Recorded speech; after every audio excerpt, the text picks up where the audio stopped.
Places explore చేయడం ఎలాగో set అవ్వట్లేదు కదా అనేసి ఫుడ్ ఎక్స్ప్లోర్ చేద్దామని డిసైడ్ అయ్యాను అనమాట. సో ఒక్కొక్క డిఫరెంట్ టైప్ ఆఫ్ ఫుడ్ని ఒక్కొక్కసారి ట్రై చేస్తూ మీకు వీడియోలు పెడదాం అనుకుంటున్నాను. దాంట్లో ఇవాళ ఫస్ట్ ఐటమ్ ఏంటంటే చికెన్ ఫైర్ క్రాకర్ అనమాట.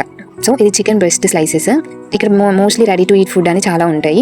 సో ఇలా చికెన్ బ్రెస్ట్ పీసెస్ని మనం ఇది డైరెక్ట్గా కన్స్యూమ్ చేసుకోవచ్చు కూడా, కానీ కూల్గా ఉంటుంది, మనం హీట్ చేసుకొని కూడా తినొచ్చు. అయితే జనరల్గా మా స్టోర్లో ఎలా ఉంటుందంటే ఈ రోజు డేట్ అయిపోయేటివి యాక్చువల్ ప్రైస్ని తగ్గిస్తాం కదా, లాస్ట్కి అగ్వకి అమ్ముతాం అన్నట్టు. అలా ఈ రోజు ఇది 89 పెన్నికి తక్కువకే వస్తుంది కదా అనేసి సరే ట్రై చేద్దాం ఎలా ఉంటుంది ఒకసారి ఈ ఫుడ్ అని తీసుకొచ్చాను అనమాట. సో ఇది ప్రిపేర్ చేసుకొని అంటే మనం వెయిట్ చేసుకొని కావాల్సినట్టు చేసుకొని తిని దీని టేస్ట్ ఎలా ఉందో మీకు చెప్తాను. ఓకే, యాక్చువల్లీ ఇది ఫ్రీజర్లో ఉండాల్సిన ఐటమ్ అన్నమాట. ఒకసారి మీరు ఫ్రీజర్ నుంచి తీస్తే 1 డేలో దాన్ని కన్జ్యూమ్ చేసుకోవాలి.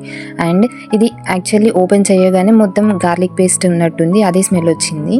సో ఇన్స్ట్రక్షన్స్లో ఏముందంటే యాక్చువల్లీ ఇది రెడీ టు ఈట్ ఫుడ్ అంటే ఆల్రెడీ కుక్డ్ అన్నమాట.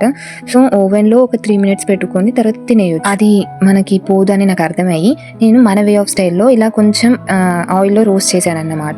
ఏం యాడ్ చేయకుండా కొంచెం ఆయిల్లో రోస్ట్ చేశాను ముందు వెనక. సో ఇలా రెడీ అయ్యాయి అన్నమాట. నేను టేస్ట్ చేసి చెప్తాను. టేస్ట్ అయితే అస్సలు మన దానిలాగా ఉండదు, సాల్ట్ కారం అవి ఏవీ లేవు, బట్ ఏదో డిఫరెంట్గా ఒక టైప్ ఆఫ్ థింగ్ని యాడ్ చేసినట్టున్నారు. స్వీట్నెస్ వచ్చింది, నాకైతే నచ్చింది. కానీ మన ఫుడ్ అలవాటు ఉన్న వాళ్ళకైతే ఇది నచ్చదు మోస్ట్లీ, బట్ నాకు నచ్చింది. ఇంకా మయోనీస్తో పెట్టుకుని తింటున్నది ఇంకా క్రేజీగా అనిపించింది. It's different type of food, spices ఏం లేకుండా కొంచెం స్వీట్గా సటిల్డ్గా ఉంది. జనరల్గా డైట్ చేసే వాళ్ళకి ఇది మంచి ప్రోటీన్ ఫుడ్ అన్నమాట. రేటింగ్ అయితే 5కి ఒక 3.8 ఇస్తాను. ఇంకా ముందు డిఫరెంట్ యూకే ఐటమ్స్ ట్రై చేసి మీ ముందుకు వస్తాను. ఇలాంటి వీడియోస్ మీకు రావాలనుకుంటే నా ఛానల్ని సబ్స్క్రైబ్ చేసుకోండి.